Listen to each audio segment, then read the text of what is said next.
Hi guys, welcome to revision time. आज है 10 सितंबर 2024। चलिए आज के करंट अफेयर्स हम स्टार्ट करते हैं। अगर आप सभी को ये करंट अफेयर्स की वीडियो हेल्पफुल लग रही हो तो वीडियो को लाइक कर दीजिएगा और साथ ही चैनल भी सब्सक्राइब कर लीजिए। इस तरह की कम टाइम की डेली करंट अफेयर्स की वीडियो आपको हर दिन मिलते रहेंगे। तो चलिए शुरू करते हैं आज के करंट अफेयर्स के क्वेश्चन, मगर उससे पहले जान लेते हैं 9 सितंबर को पूछे गए क्वेश्चन का सही आंसर क्या है।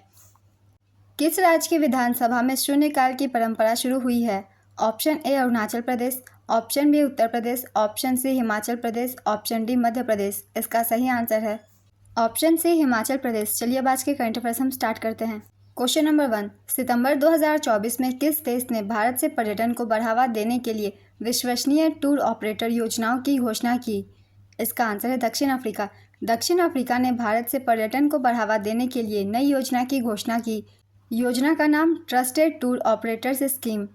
इस योजना का उद्देश्य वीजा प्रणाली में सुधार करके और पर्यटन को बाधित करने वाली बाधाओं को दूर करके भारत और चीन से पर्यटन को बढ़ावा देना है। वर्तमान में दक्षिण अफ्रीका में आने वाली सभी अंतर्राष्ट्रीय आगंतुकों में भारतीय पर्यटकों की हिस्सेदारी केवल 3.9% है। नेक्स्ट क्वेश्चन, हाल ही में अंतर्राष्ट्रीय चैरिटी दिवस कब मनाया गया? इसका आंसर है 5 सितंबर। अंतर्राष्ट्रीय चैरिटी दिवस को सबसे पहली बार हंगरी में मनाया गया था। इसके बाद संयुक्त राष्ट्र संघ ने 2012 में हर साल 5 सितंबर को अंतर्राष्ट्रीय दान दिवस मनाने की घोषणा की। इसका उद्देश्य दूसरों की मदद करने के लिए दुनिया भर के लोगों, गैर सरकारी संगठनों और हितधारकों को संवेदनशील बनाना और मदद करना है। नेक्स्ट क्वेश्चन, हाल ही में आयोजित विश्व बधिर शूटिंग चैंपियनशिप में अनुया प्रसाद ने कौन सा पदक जीता? इसका आंसर है स्वर्ण पदक। भारत की अनुया प्रसाद ने विश्व बधिर शूटिंग चैंपियनशिप में स्वर्ण पदक जीता। इसका आयोजन जर्मनी के हनोवर में किया गया। संस्करण था दूसरा। जयपुर की 17 वर्षीय अनुया प्रसाद राजस्थान विश्वविद्यालय में प्रथम वर्ष की विजुअल आर्ट्स की छात्रा है। अनुया ने आखिरी शॉट में 10.3 अंक हासिल कर जीत हासिल की और यूक्रेन की सोफिया आलेनेज को मात्र 0.1 अंक से हराया। नेक्स्ट क्वेश्चन, हाल ही में कृषि क्षेत्र में बढ़ावा देने के लिए एग्रीश्योर योजना की शुरुआत किसने की? इसका आंसर है शिवराज सिंह।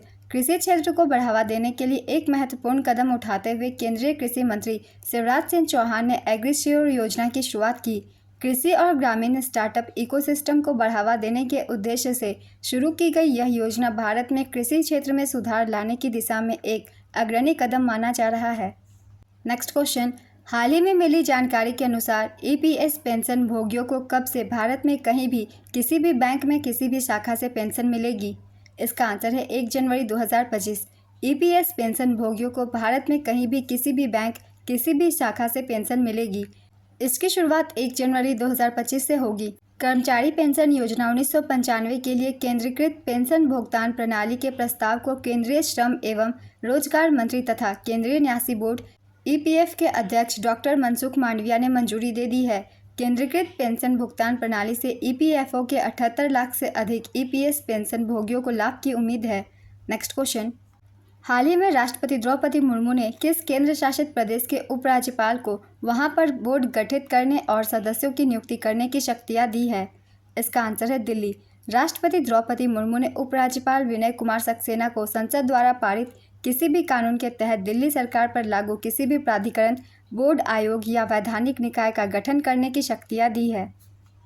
दिल्ली के उपराज्यपाल ऐसे प्राधिकरणों, बोर्डों, आयोगों या वैधानिक निकायों में सदस्यों की नियुक्ति भी कर सकते हैं। संविधान के अनुच्छेद 239 के खंड 1 के अनुसरण में राष्ट्रीय राजधानी क्षेत्र दिल्ली शासन अधिनियम 1991, 1992 का 1 की धारा 45D के तहत निर्देश दिया गया है।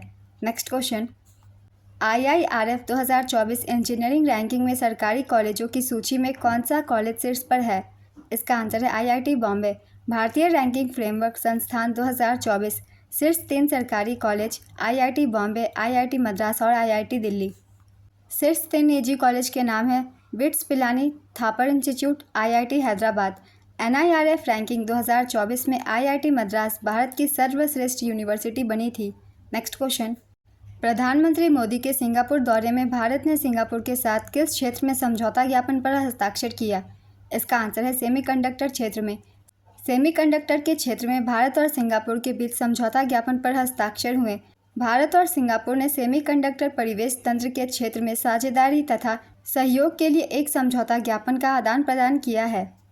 प्रधानमंत्री नरेंद्र मोदी और सिंगापुर के प्रधानमंत्री लॉरेंस वोंग की उपस्थिति में समझौता ज्ञापन का आदान प्रदान किया गया। इस MOU का उद्देश्य सेमीकंडक्टर उद्योग का समर्थन करना है। प्रधानमंत्री मोदी 3 से 5 सितंबर तक ब्रुनेई और सिंगापुर के दौरे पर थे। नेक्स्ट क्वेश्चन, हाल ही में विस्तारा का किस एयरलाइन में विलय हुआ? इसका आंसर है एयर इंडिया। हाल ही में विस्तारा एयरलाइंस 12 नवंबर से अपनी सेवाएं बंद कर रही हैं।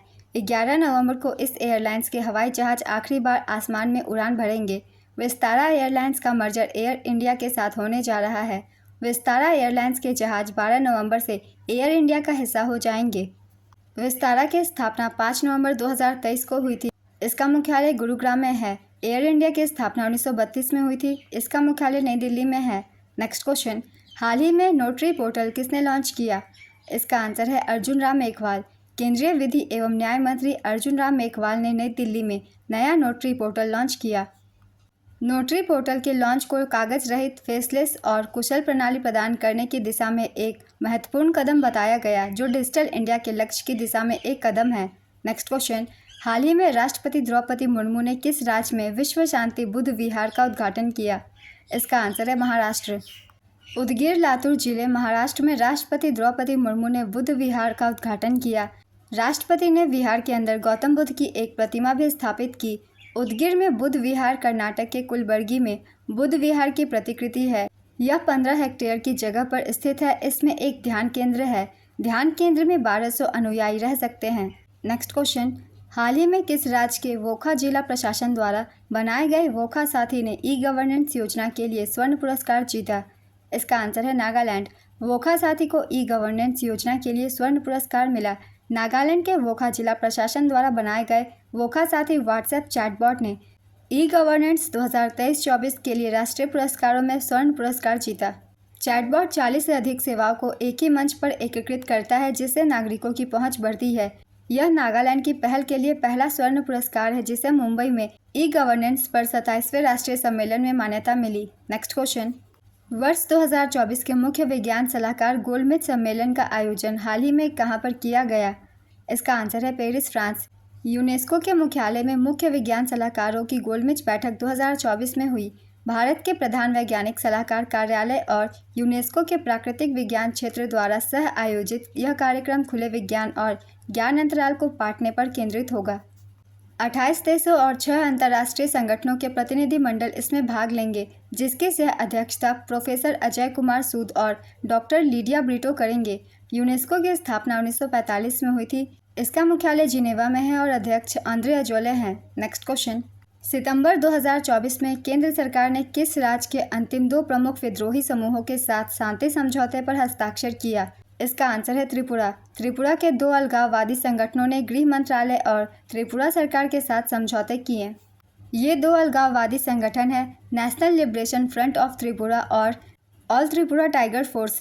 NLFT और ATTF के नेताओं के बीच 4 सितंबर 2024 को नई दिल्ली में केंद्र सरकार और राज्य समूह के साथ समझौते पर हस्ताक्षर किए गए।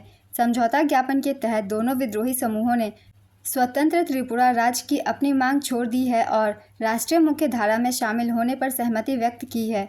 आज के करंट अफेयर्स के क्वेश्चन कंप्लीट होते हैं। चलिए अब आज का क्वेश्चन देखते हैं क्या है। IIRF 2024 इंजीनियरिंग रैंकिंग में सरकारी कॉलेजों की सूची में कौन सा कॉलेज शीर्ष पर है? Option A IIT Delhi, option B IIT Madras, option C IIT Bombay, option D IIT Hyderabad. अपना आंसर गेस कीजिए या फिर कमेंट बॉक्स में दीजिए। अगर आप सभी को ये करंट अफेयर्स की वीडियो हेल्पफुल लग रही है तो वीडियो को लाइक कर दीजिएगा और साथ ही चैनल भी सब्सक्राइब कर लीजिए। इस तरह की कम टाइम की डेली करंट अफेयर्स की वीडियो आपको हर दिन मिलते रहेंगे।